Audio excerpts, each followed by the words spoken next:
1 Samuel chapter 20 verse 1. Then David fled from Naioth in Ramah, and went and said to Jonathan, What have I done? What is my iniquity, and what is my sin before your father, that he seeks my life?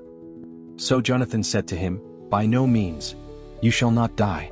Indeed, my father will do nothing either great or small without first telling me. And why should my father hide this thing from me? It is not so.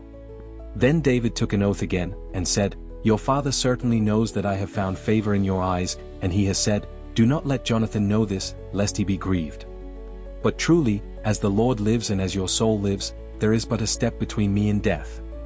So Jonathan said to David, Whatever you yourself desire, I will do it for you. And David said to Jonathan, Indeed tomorrow is the new moon, and I should not fail to sit with the king to eat. But let me go, that I may hide in the field until the third day at evening. If your father misses me at all, then say, David earnestly asked permission of me that he might run over to Bethlehem, his city, for there is a yearly sacrifice there for all the family. If he says thus, It is well, your servant will be safe. But if he is very angry, be sure that evil is determined by him.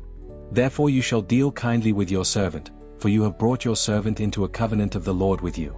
Nevertheless, if there is iniquity in me, kill me yourself, for why should you bring me to your father? But Jonathan said, Far be it from you. For if I knew certainly that evil was determined by my father to come upon you, then would I not tell you? Then David said to Jonathan, Who will tell me, or what if your father answers you roughly? And Jonathan said to David, Come, let us go out into the field. So both of them went out into the field. Then Jonathan said to David, The Lord God of Israel is witness. When I have sounded out my father sometime tomorrow, or the third day, and indeed there is good toward David, and I do not send to you and tell you, may the Lord do so and much more to Jonathan. But if it pleases my father to do you evil, then I will report it to you and send you away, that you may go in safety. And the Lord be with you as he has been with my father. And you shall not only show me the kindness of the Lord while I still live, that I may not die. But you shall not cut off your kindness from my house forever, no, not when the Lord has cut off every one of the enemies of David from the face of the earth. So Jonathan made a covenant with the house of David, saying, Let the Lord require it at the hand of David's enemies. Now Jonathan again caused David to vow, because he loved him, for he loved him as he loved his own soul. Then Jonathan said to David, Tomorrow is the new moon, and you will be missed, because your seat will be empty.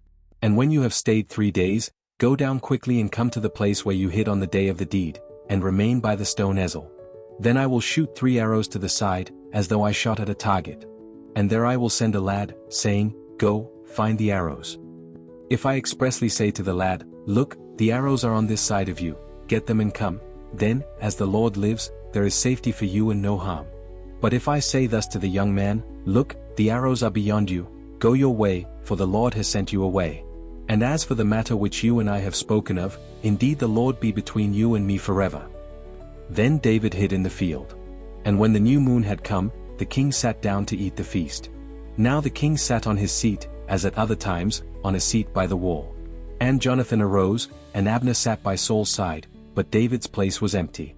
Nevertheless Saul did not say anything that day, for he thought, Something has happened to him, he is unclean, surely he is unclean. And it happened the next day, the second day of the month, that David's place was empty. And Saul said to Jonathan his son, Why has the son of Jesse not come to eat, either yesterday or today? So Jonathan answered Saul, David earnestly asked permission of me to go to Bethlehem. And he said, Please let me go, for our family has a sacrifice in the city, and my brother has commanded me to be there.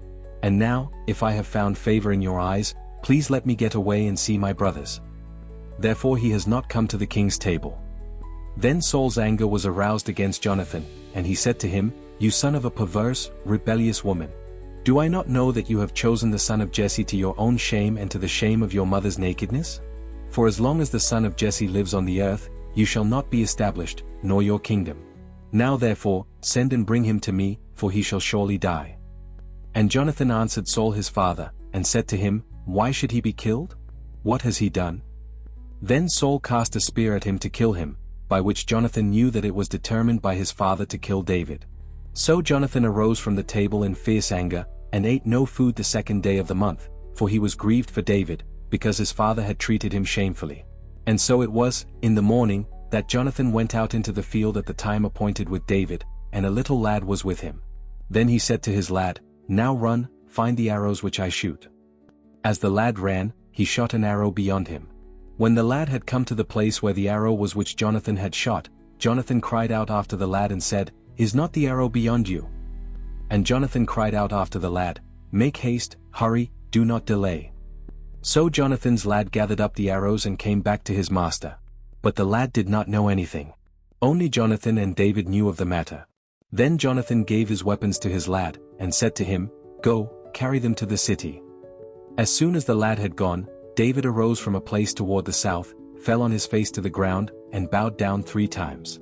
And they kissed one another, and they wept together, but David more so. Then Jonathan said to David, "Go in peace, since we have both sworn in the name of the Lord, saying, May the Lord be between you and me, and between your descendants and my descendants, forever." So he arose and departed, and Jonathan went into the city.